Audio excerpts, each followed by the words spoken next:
Hi, it's Steve. Today we'd like to show you how to change the ice chute door in your refrigerator.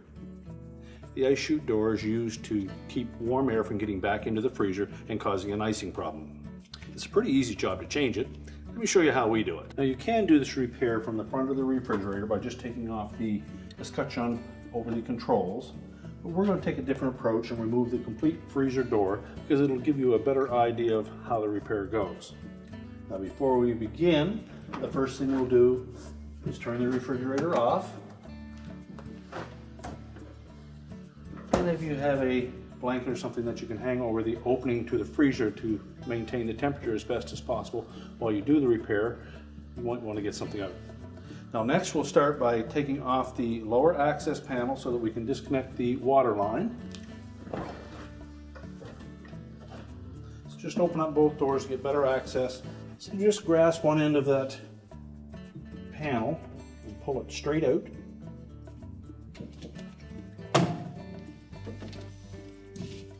You could use a putty knife in behind if you wish, but it should just pull right off. The access panel has little arrowhead plastic tabs that fit into some metal spring clips on either side. So we're just going to set that aside and then locate the water line union. Just pull it out far enough that you can access it. And what we'll do is we'll compress that little washer on the small tubing side that goes up inside the door. Just pull that towards the coupling itself and then pull the hose out. Now there will be some water that will come out of there, so you may need to have something to collect that.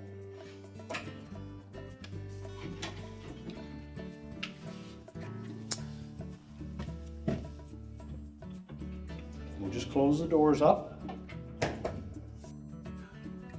first step, remove the screw that secures the hinge cover.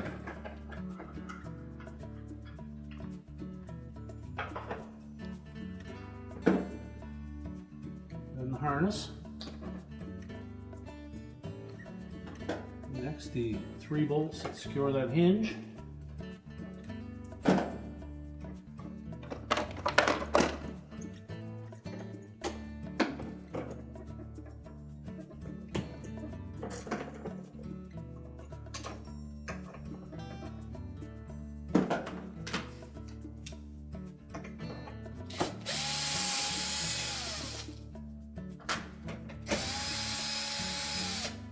Before you remove all of the screws, make sure that the door is closed tight or have somebody to support it.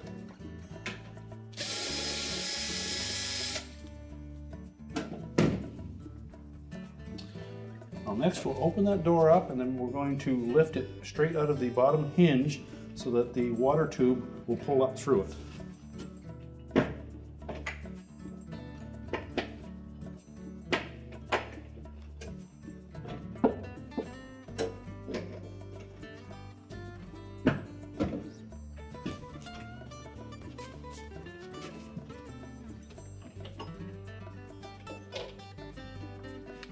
Be careful that we don't set that door on that tubing so that we don't damage it. And now we'll set that on a suitable work surface where we can do that repair. Now on this model, our next step will be to remove the little drip tray. So we pull it out of the opening. And that will expose 2 Phillips screws that secure that escutcheon to the housing. So we'll next remove those.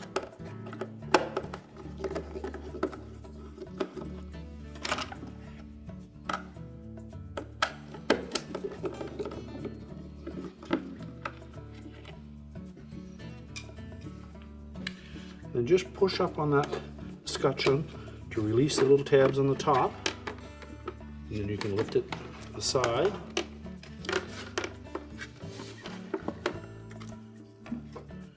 Well, that will expose the connector. Just gently pull that apart.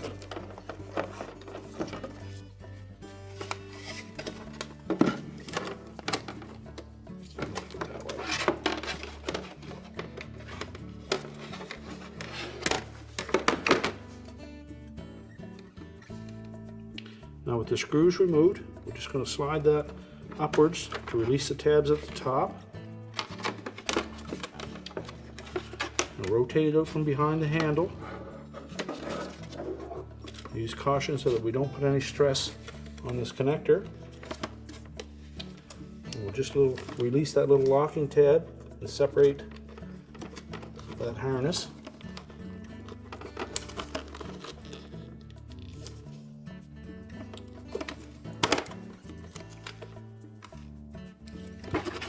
And then we'll set that aside.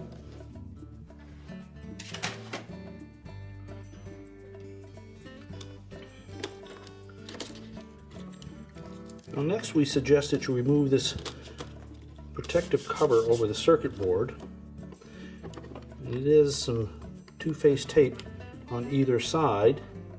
And if you take a sharp knife, you can probably separate that and be able to reuse it. We don't want to damage the cover for sure.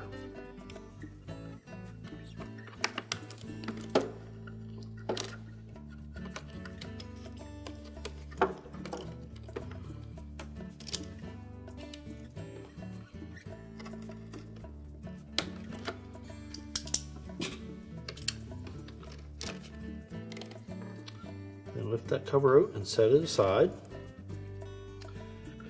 Now with the cover removed, we'll next want to just loosen these two tabs that secure the board to that housing. And it's easier to do that with the housing in place.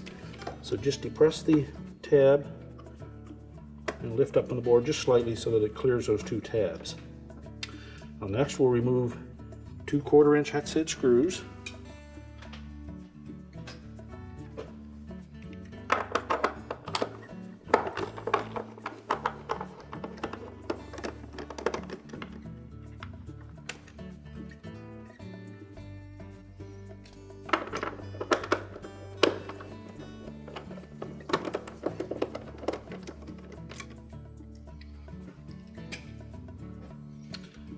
Now you can pull that assembly just down a little bit,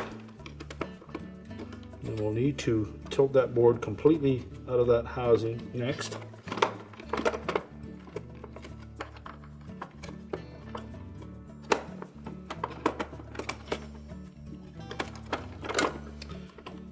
Now with the board still attached, just pull that housing out from behind, set that down out of the way. Now with the housing out of the way, we're next going to remove 2 wire harnesses.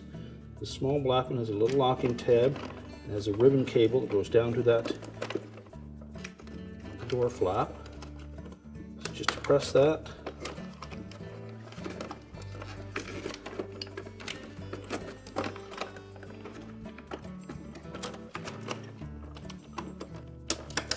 And release the connector. There's also a larger connector here that we need to, again, just release that locking tab.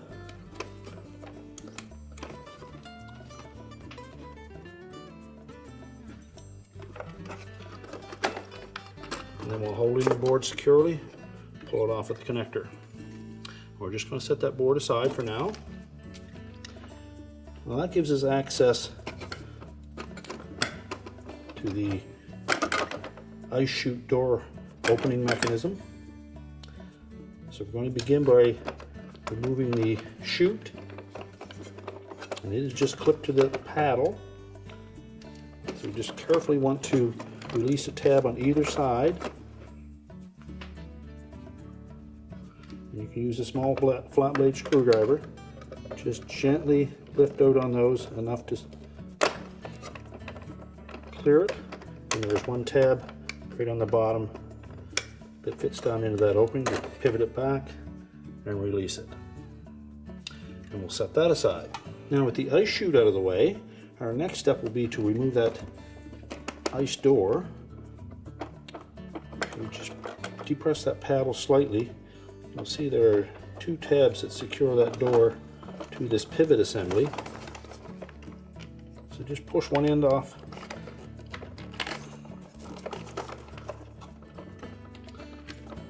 Once you have it released, you can then pull that little ribbon cable and then behind.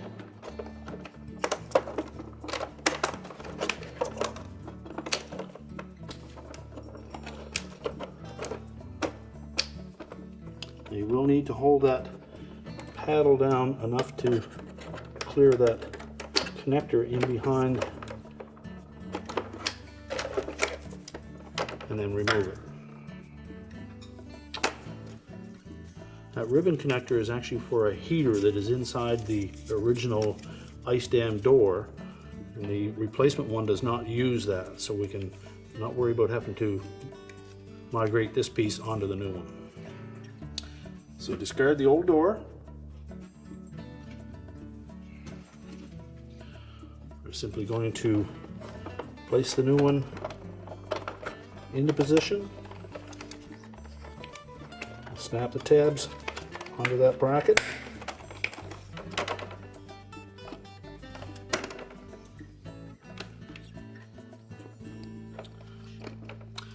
We'll reinstall that ice chute. Again, we'll insert the tab on the bottom first and snap it into place. Now we'll reconnect the control board.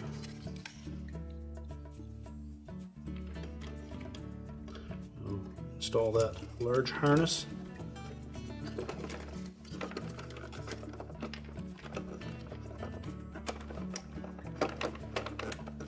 Make sure it's pushed firmly on and that the connector is engaged. Now when reassembling the housing for that board, we have to make sure that it fits into this little slotted opening here and here. If it doesn't, it won't allow that housing to go back far enough so that the actuator switches for both the water and the ice door will get activated. Also note that the grommet for that harness will probably pull out of the hole at the top. We'll be able to push that back in afterwards. So our next step is to take that housing, we'll tuck that in behind that board and make sure we get both of those slots lined up, and we can pivot that board downwards.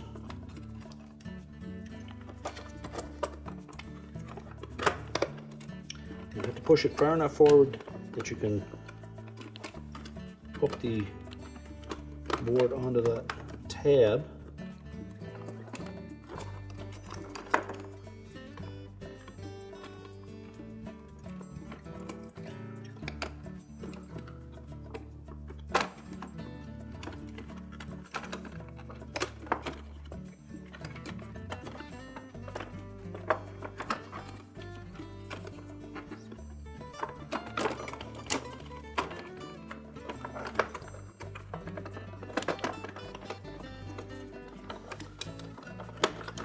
So ensure that it's hooked into the bottom of that bracket first.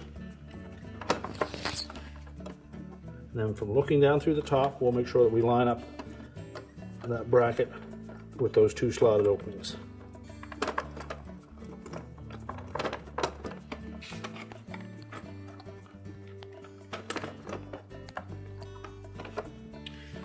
When it's lined up properly, that should lay flat and the screw holes should line up on either side.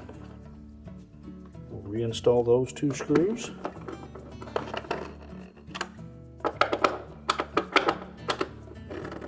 And just tighten those securely.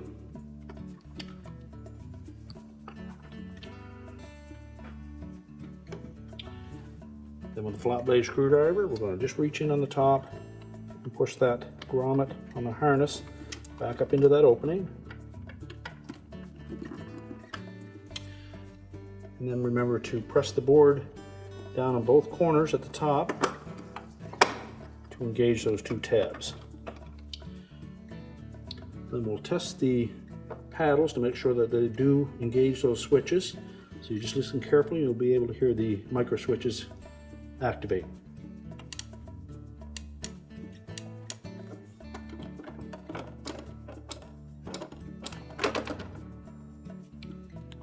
Verify that the ice door closes without any interference on that shield.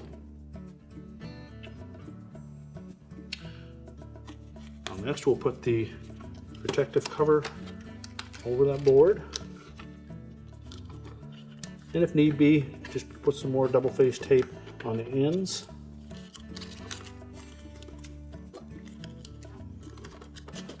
You can retape the harness down onto that cover.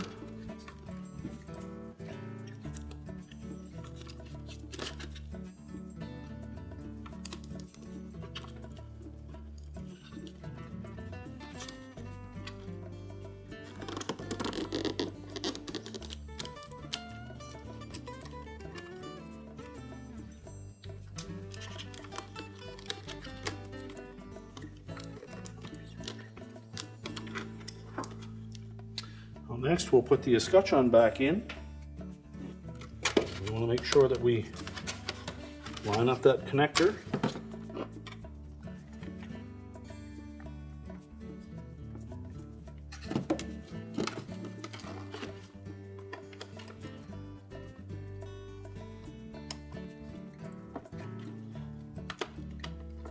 Make sure it's pushed tight together, and a little locking tab engages.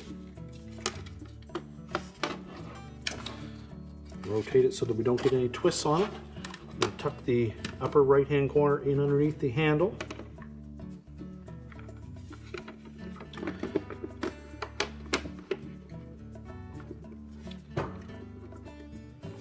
Now, while holding the top flush against the front panel of the door, press it down tight and then slide it down so that it engages on the bottom. We'll reinstall the 2 screws.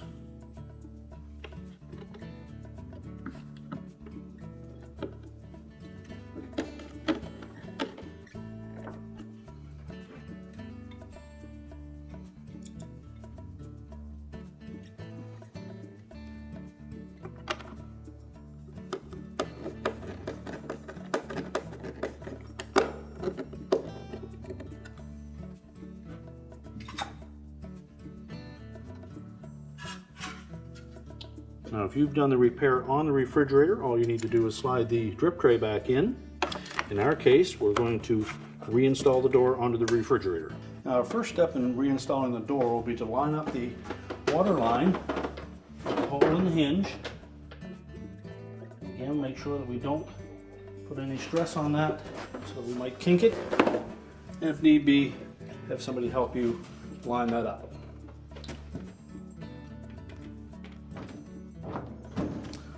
Lower the door onto the lower hinge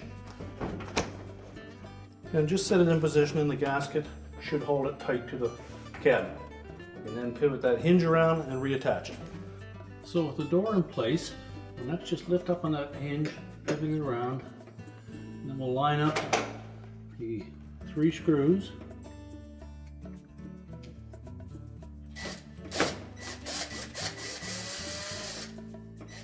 We won't tighten those yet until we've lined the door up.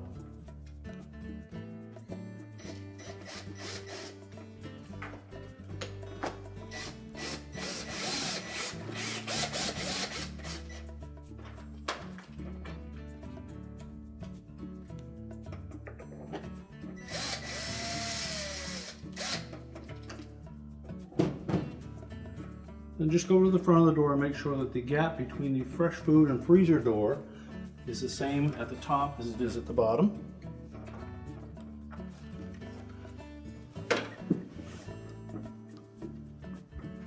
And with the door held in that position, we'll just tighten the screws.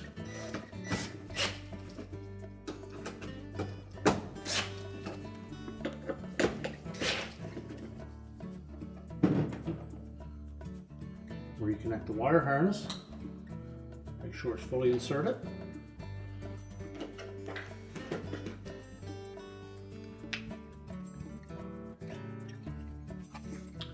Then position the hinge cover.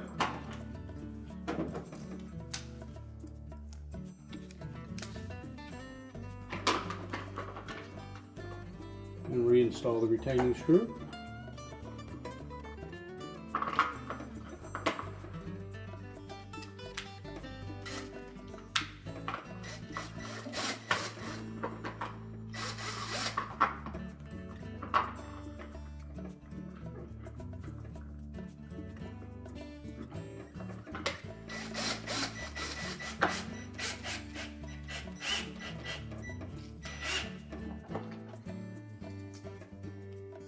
And now we're ready to reconnect the water line.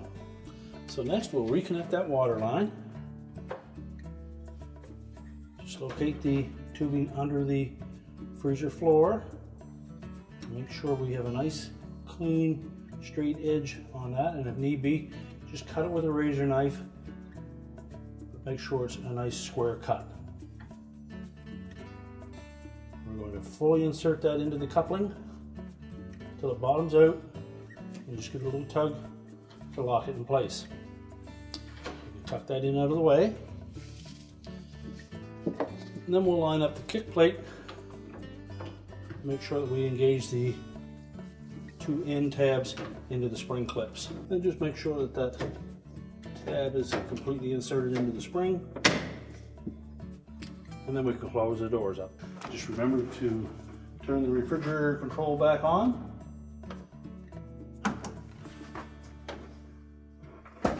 And your repair is complete.